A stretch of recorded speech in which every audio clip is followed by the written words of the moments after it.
We will start with Coach Stuart Baxter right away. Without ado, Coach, thanks for your indulgence. We've pulled you out of the training session. You have been part of the Carling Black Label Cup experience before. How significant would you say is a game of this nature for the team's preparations ahead of the upcoming season? Coach Baxter? Well, sometimes the game can feel like it's maybe too big too soon. Sometimes you have injuries and players not signed, but in any conditions, this is always a very high profile preparation game for us. And in that case, the concept of the Carling Cup and the way it's played, the spirit it's played between the Pirates and Chiefs, it always makes it a very interesting event. So yeah, we as usual, you do the best you can to get the best team you can organised on the field, because neither team, even though it's a very high profile practice game, neither team wants to lose the game. So we're all working very hard, and it's going to be an important part of the preparations. Thanks for that, Coach Stuart Baxter. The team has made some great signings. Should we expect to see any of the new signings on the bench for Kaizer Chiefs this weekend? Well, we're monitoring all of our players and their fitness levels very, very carefully, and especially the lads that they've maybe come off a COSAFA, they've maybe been coming off the Olympics, they've maybe coming off a couple of months break. It's a difficult time to get everybody at the right level, so we won't be taking any chances, but we are very hopeful that we'll get at least a few of them on the field. Thank you, Coach. And last one is that the 2021 Carling Black Label Cup champion coach has been selected. How are you feeling about working with another coach for this fixture? Well, I've always worked in the past to try to give the coach the best experience that they can get, trying to give some simple advice, but try to allow some space for them to actually experience what it's like to.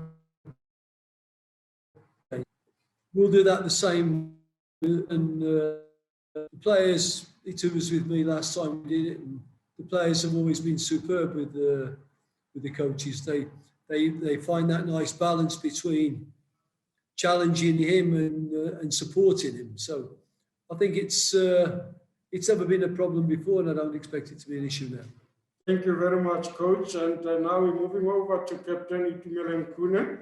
As the player with the highest votes in 2021, how does it feel to be selected by the fans to be part of the unique Carling Black Label Cup campaign? Khune? Yeah, good afternoon, everyone. It feels great, and it's always a pleasure for getting as many votes as I could possibly get. But that doesn't mean I need to be complacent. I have to always be on top of my game. I need to push hard to lead by example. And I don't think the votes actually give me the advantage over other players. We all have to work hard and cement our spot or our place in the starting 11 going into the new season and going into any other season. So I'm very happy and grateful that I always get the highest votes, but I appreciate them, but that doesn't make me more superior than any other player in the squad. Thank you very much, Itu. The Carling Black Label Cup is all about the fans being given a voice. With current restrictions, fans have not been able to be in stadia. Does Carling Black Label Cup assist in bringing fans closer to you as players and the team in general? Definitely. Carling has brought a lot of fans, and they've made them get involved and in touch with their players and their clubs. And the fact that we've been experiencing the COVID and fans haven't been coming to the stadiums, it has made it difficult for us to get used to the fact that the fans are not allowed at the stadium, because whenever we play the culling and against our rivals, Orlando Pirates, it sets the tone for us for the new season.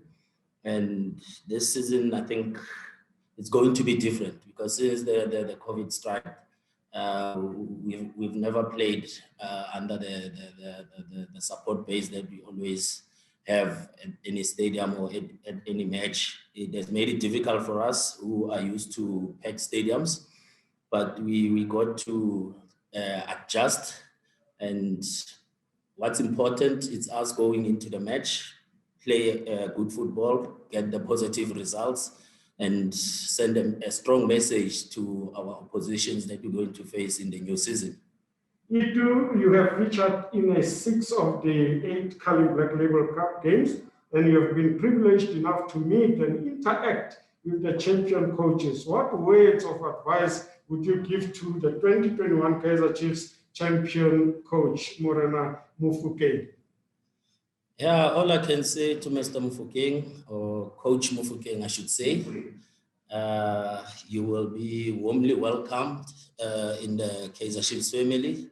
And like the coach said, we've worked together before, and the experience that the other coaches have received from him has been phenomenal, and it's been great in guiding them, giving them all the advice they can get. And I mean, we're looking forward to having him in our camp and getting the best experience he can get from the Amakosi family. Thank you very much, Itumeleng, Khune, and as well as Coach Baxter.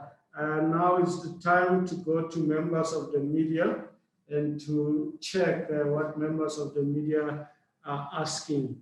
So let us go to Coach Stuart Baxter from David Kappa.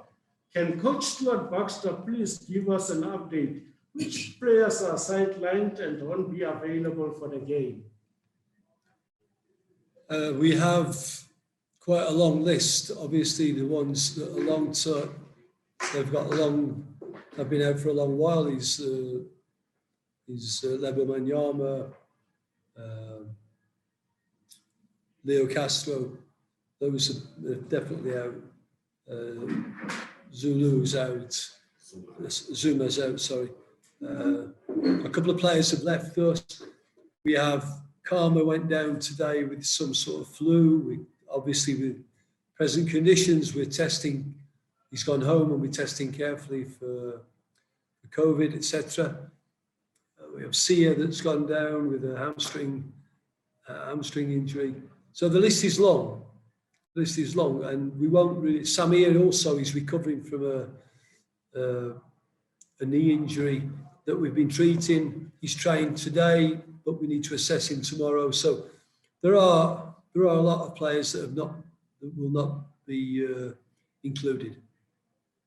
Okay, thank you very much. I see one from Silibalo, Karaba Pasha. Coach, what type of football can we expect from Kaizer Chiefs on Sunday and beyond?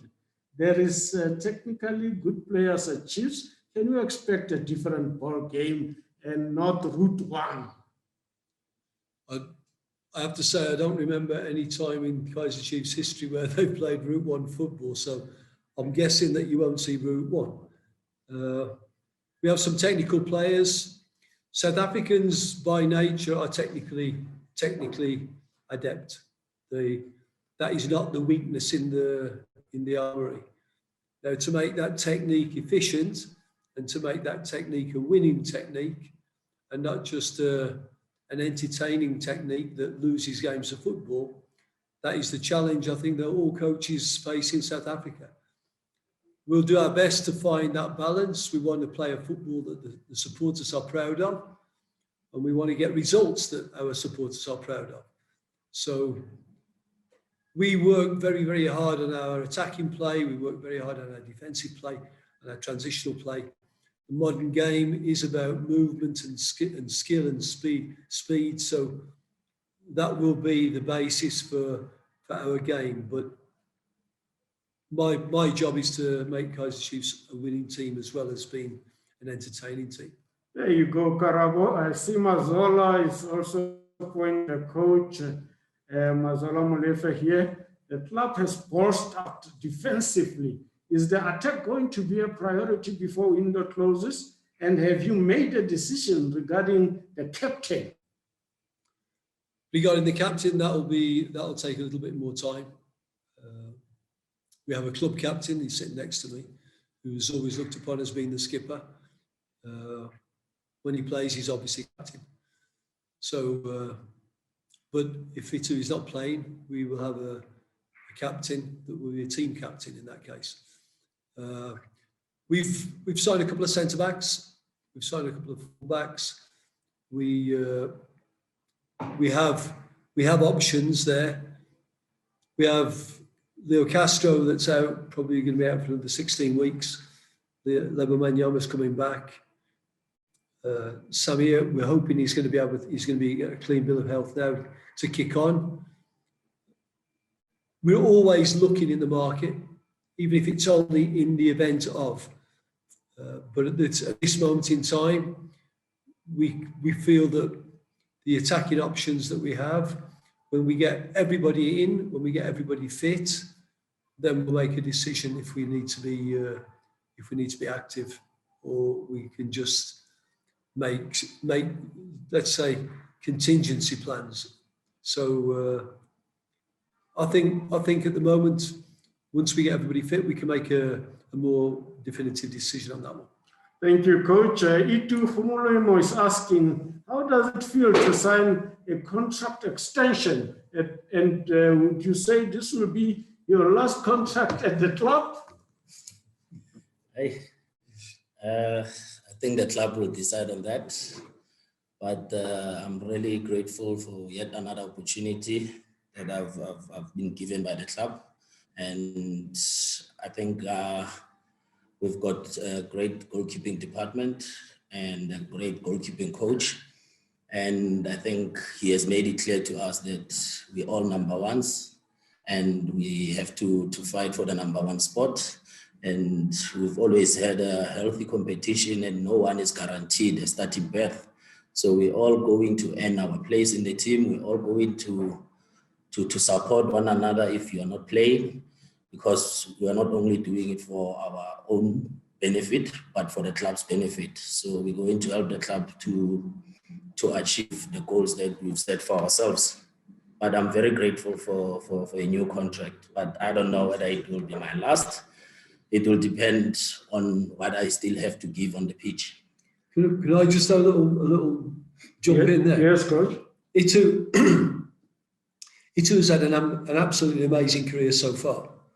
I don't think that's an end in any shape or form. What he has shown over the last couple of seasons is that if he's injured, he's still good to have around the place. If he's sitting on the bench, he's still good to have around the place. If it's only for him on the training field and his infectious enthusiasm, he's good to have around the place. Now, I'm sure if that was not the case, he probably wouldn't be getting an extension. I think he's got every chance of playing lots of games this year. And whether Itu carries on and has 2 more seasons or 3, I think it'll be very much up to Itu. And because I think there's a lot of employers out there who would love to have him in there and their staff. We are very, very pleased to have Itu at Kaizer Chiefs. And we've seen many goalkeepers going up to 42 years of age. We'll move fast to Karabo because we're running out of time. Itu, you haven't really played a lot of football in recent months. How difficult a time was that for you? And what are your aspirations for the upcoming campaign? Yeah, like I said in the last question, I think coaches have different philosophies. And I think the coaches in the past that has come in, I never probably fitted in their philosophy. But again, like Coach Stuart just said, it's all up to me as a goalkeeper, as a footballer, whether I want to adjust to a new philosophy or an old philosophy. But yes, I didn't get enough game time, but I was frustrated by the injuries I got, because sometimes they would even take longer than expected, and I would come back to injuries, start playing, and then I would get another injury. But I think this season I will have to go back and see what is it that has worked for me over the years when I was avoiding injuries or when I wasn't experienced or getting those injuries, and start doing exactly that and look at myself again. When I started getting those injuries, what is it that I've been doing wrong? Then it's just an introspection and getting to do what works for me and that will benefit the club, and that doesn't work for me and that will set me back. But I think it will only be fair whenever given the opportunity to grab it with both hands. Thank you very much. Let's look at Ernest. A question to Coach Stuart. Given the number of new players that arrived, how long or quickly do you think the fans will see the desired results they have been longing for? That's a great question. It's a great question. I think, again, first part of that is I revert to the answer to the other question about attacking football or efficient football and the balance in between. Firstly, we have to strike that balance. But of course, we've had, since I came, we had a couple of games at the end of the season where it was important, no, not important, vital that we won those games. So we had to chew off that block. Then we had the semi-finals against Wydad. Again, that's 2 games and we needed to win those, get through that tie. So that was another strategy. Then we go to a final where you're trying to win 1 game, and that's a strategy. So then the squad is changing, and we have from the last day, for the first day after the final until the start of the season, really, to make some sort of progress in blending a new team. So yeah, it's difficult and it's going to be a work in progress for a while, but we're not giving up the fact that we can get results in the meantime. So we may not see our best football, our most fluid, our most uninhibited, our strongest. We may not see that for a while, but in the meantime, I still hope that Kaizer Chiefs will be very, very unpleasant to play against. Thank you, Coach. There's been a couple of questions talking or asking about Willard Katsande leaving the team and stuff like that.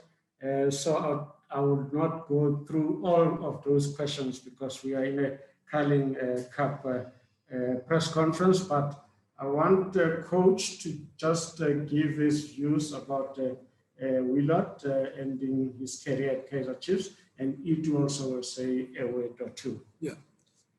Well, Willard played for me obviously in my first time at Chiefs, and Willard was a warrior. He was a warrior wearing gold and black, and he was Chiefs. He became Chiefs through and through. So every player goes through phases in career.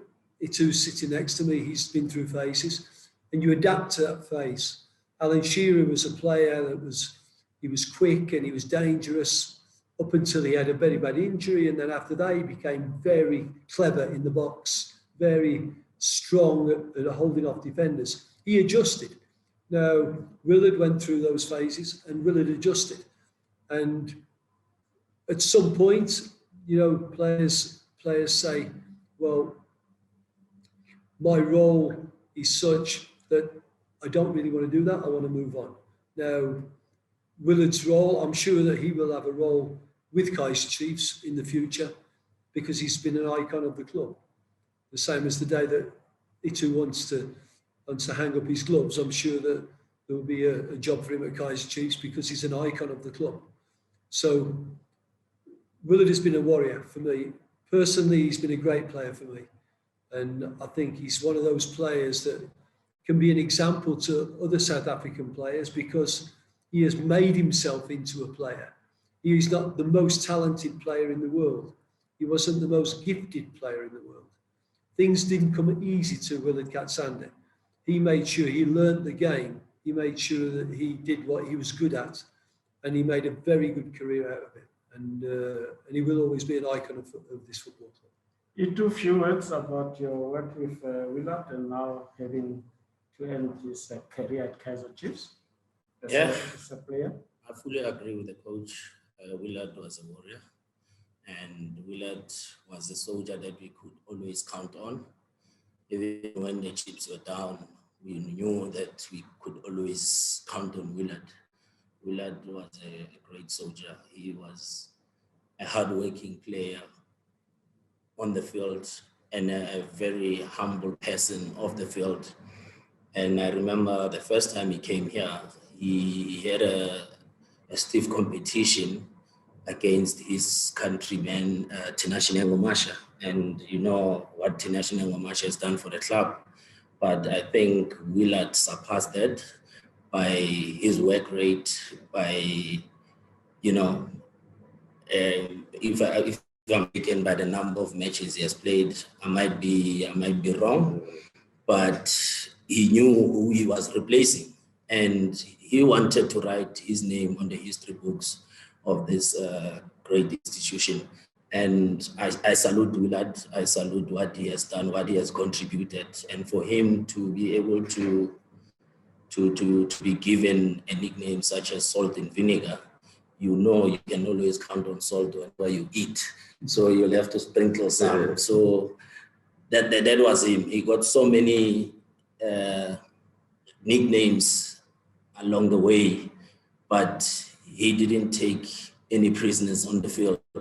Off the field, he was a smiling person. Like, he was such a great guy, and we're surely going to miss him. I've been with him for the past 10 years, and it's sad to see him leave, but he also knew that this day will come one day. I also know that this day will come one day, and we have to look back and say, what have I contributed in this great institution? And I think he will look back and smile and say, I've contributed a lot. I've won so many trophies for the club, and my name is out there. And everyone who sees him will remember him having not taken any prisoners in the field of play. So, like he always does, I salute you. Kitoko Makasi. Thank you very much, to Coach. How the PSL has changed since you coached here, and for Khune, I'll get to Khune one, but just to the coach, how has the PSL changed since the last time you coached? I think the PSL has been constantly evolving. I think when I first came to South Africa, to Bafana, as I would watch club football, I think the quality of the football at that time to the quality of the football today, we are catching up in the developments that have been made, not only in South Africa, but in the world. At that time, we were very South African, very insular in our views on the game. Even when I came to Chiefs, I would talk about transitions and people would laugh. They would say, what's that word? Oh, the coach keeps saying that word, transitions. Now our commentators use the word transitions. Now, that's just one example. Our coaches are talking about pockets of space, half spaces, breaking lines, trapping. They're talking a modern coaching. That was not the case when I first came. It was very insular. We spoke only in South African terms. Now we have looked at the game more globally. Our coaches are better educated. They're more influenced by the global game. And they try, as we should, always to give it a South African flavour. But we are much more open now to development.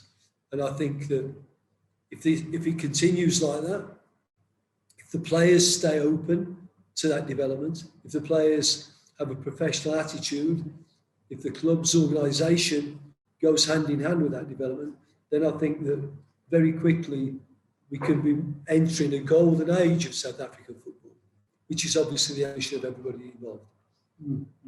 Thank you very much, Coach. Itu, how do you feel mentally and physically ahead of this upcoming season? I'm excited, and so is the whole squad. I think all the players, old and new, are also looking forward to the new season. And obviously having the most experience and the one of the greatest coaches we've had in the club's history, Coach Stuart Baxter. I was so happy and excited to welcome him back into the team. And a lot of us, of course, knows what he can do, and we've been there with him before. And it's so easy for other players to adapt and to tell them what is it that he expects, and we've adapted as a team. Yes, there's still a long way to go, but I think going into this new season, people will see a different Kaizer Chiefs and different style of play. And like he just mentioned, that there will be a lot of transition. I mean, I think even me, I can attest to that. When he started saying transition in his first stint, all of us were confused. But there's a word that he used to ask us as players, that how long does it take for a ball to get from our box into the opposition box? And we'll tell him probably 12 or 13 seconds. And we would always count whenever we were doing our analysis. And it used to take us 13 seconds to get 13 seconds, 3 touches. Like whenever I could go out for a cross, catch it, I would hit it wide, and we'll get cross in, goal. That is transition. And we used to do that so well. And I think even this morning, he made a great example of Mandla Masango, that there's the player who didn't understand or know what he meant by that. And he used to show him examples of Pedro from Barcelona, how he used to play, and Mandla modeled his game. And he became one of our weapons in a transition attack. And if the current squad that we have can learn that quickly, adapt to that, I think we are going to give a lot of teams good competition this year, and they will catch them by surprise. Wow. Can I just, Yes, coach. say, we talk, transitions is an important element of football. It is right. It isn't the only element of football, but it's an important one. And if you can dominate that, then you can dominate very much the game. Now, the modern game is not only about transitions, but every team plays on transition. No, you're not a transition coach because you pay attention to transitions. Every team plays on transitions, because when you lose the ball, it's a transition to defence. When you win the ball, it's a transition to attack. Every coach in world football has to pay attention to that. Now, how much attention you pay, that's up to the individual coach. How you bake that into your bigger picture, that's up to the individual coach. But to say somebody's a transition coach or he's not a transition coach is nonsense, because it's like saying, well, this coach doesn't kick the ball, or this coach doesn't like heading the ball. It's an important part. It's an important part of the game. So we will have all the ingredients of modern football in our game, but we will certainly pay attention to our transitions equally as importantly as we did before. While you're still there, coach, in closing, what can the South Africans and Kaizer Chiefs supporters look forward to this season? As a coach, you've got to be very careful making hot air type of promises, just to stir up enthusiasm. Kaizer Chiefs have not won anything for a long time. They've come close, but they've not won anything. When I first came, it was the same sort of situation. Now, I didn't promise that we'd win anything the first year that I was at the club, and I won't promise that now, because those sort of over-optimistic promises some way put pressure on these players that have got to go out and deliver that. But what I will promise is the work that we do here at Naturena will prepare these soldiers for battle. And when we go into battle, I will promise them that we will not sell ourselves cheaply. So that will be a promise I will make them. Now, hopefully that will lead to good results, confidence in the group, belief in what we're doing, and that will fuel the better results. And we will then kick on, and then we will start to bring some pride to the supporters, pride to the players. And I'm not saying that it's not been done before, but I'm just saying that is what needs to be done if we're going to have the sort of results that will lead to picking up some silverware. Wow, great insights there, Coach Itumeleng Khune, Captain. In closing, from the dressing room point of view and the players discussing, what should the fans look forward to this season? I share the same sentiments as the coach.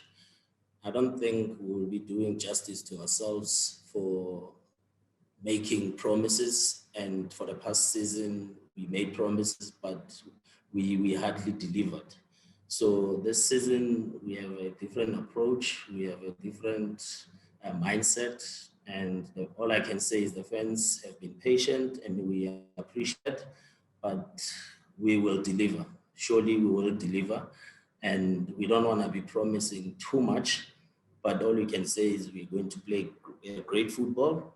We are going to play with pride, and we know what we owe to this club, and we will deliver this season. That's how confident we are.